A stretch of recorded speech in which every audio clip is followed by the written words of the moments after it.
नमस्कार सांग माने जय जगन्नाथ। आज मु आपण मानक पाई घरे जदि किछि परिबा नाही आलू बैगण रे गोटे सुंदर तरकारी प्रस्तुत करी आनीची।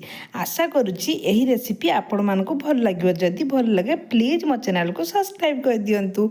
मु आलू बैगण रो तरकारी प्रस्तुत करिया पाई गोटिए आलू को छोट छोट काटी नेइची, तीनोटी बैगण नेइची और दुईटी टमाटो नेइची। टमाटो बेसी लेले खट्टा लागियो, सेति पई मु टमाटो को अधिका नेइची। एबे तरकारी प्रस्तुत करवा। तरकारी प्रस्तुत करने मु किछि तेल को देली।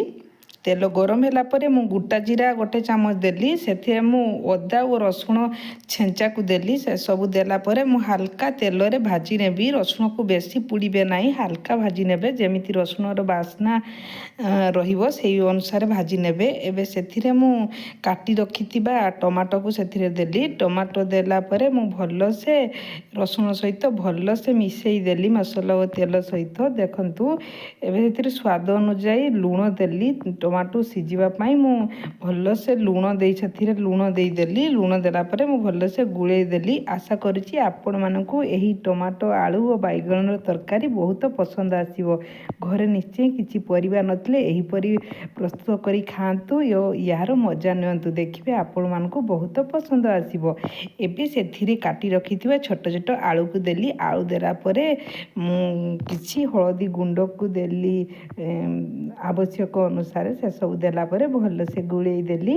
देखंतु मु एही परि तेल रे टमाटो और आलू को भाजी नेबी 2 मिनिट भाजी नेला परे मु काटी रखिथिबा बैगण को देई देली। बैगण को देला परे पुणी तेल सहित भल से मिसेई देली। देखंतु मु तेल सहित भल से मिसेई दउची। मु जेउ परि भाबरे करूची आपण माने सेही मुताबिक करिवे। देखिबे आपण मानकु तरकारी परफेक्ट बनिबो ओ खाइबा पाई बहुत टेस्टी मध्ये लागिबो। एबे कवर करी भल से गुळेई देई कवर करी आलू बैगण सिझिबा पाई मु 2 रु 3 मिनिट छाड़ीथिली। देखंतु बैगण भी सिझी गलानी और आलू भी सिझी सारिची। देखंतु मु देखि दोची आपण मानकु आलू सिझी सारिची। एबे मु भल से मिसेई देली। देखंतु मु भल से मिसेई देली। एबे हल्का पानी देवी। एही तरकारी अल्प पानी देई होई थाए।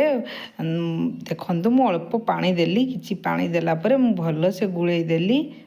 देखंतु पानी देला परे भल से मु मिसेई देली।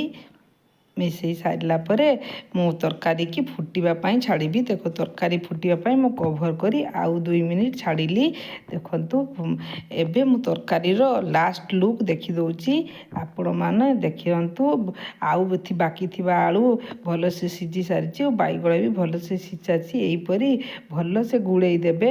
देखंतु भल से होई सारिची। एबे आउ किछि स्वाद अनुसार लूण देली।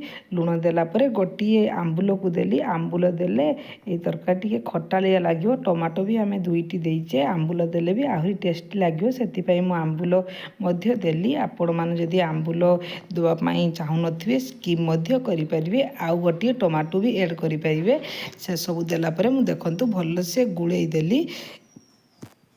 एबे तरकारी प्रस्तुत हो सारी। गैस को आमे बंद करदबा। लास्ट रे आमे भाजा जीरा गुंड को देली। जीरा गुंड देले बास्ना बहुत सुंदर आसीबो।